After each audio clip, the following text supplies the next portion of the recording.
సాగర్ లో గల్లంతైన యువకుడి మృతదేహం లభ్యమైంది. ఎట్టకేలకు అజయ్ మృతదేహాన్ని వెలికి తీశాయి రెస్క్యూ టీమ్స్.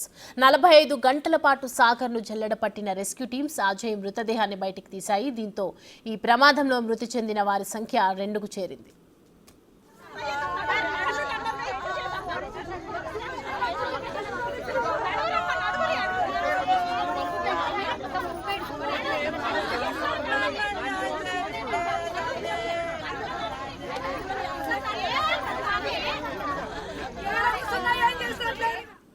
అయితే సంజీవయ్య పార్క్ వద్ద అజయ్ బంధువుల ఆందోళనకు దిగారు. తమకు అజయ్ డెడ్ బాడీని చూపించాలని డిమాండ్ చేశారు. అయితే పోలీసులు మాత్రం డెడ్ బాడీ చూపించకుండా నేరుగా గాంధీ ఆసుపత్రికి తరలించారు.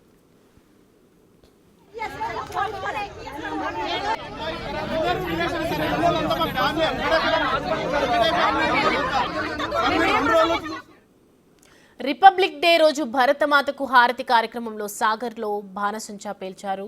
అయితే ఇందులో అగ్ని ప్రమాదం జరిగింది. 2 బోట్లు అగ్నికి ఆహుతయ్యాయి. ఈ ప్రమాదంలోనే పలువురు యువకులు గాయపడ్డారు.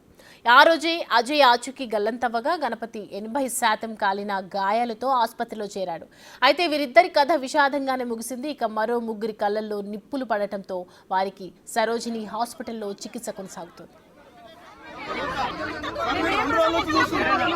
సపోర్ట్ చేస్తాం చూడడానికి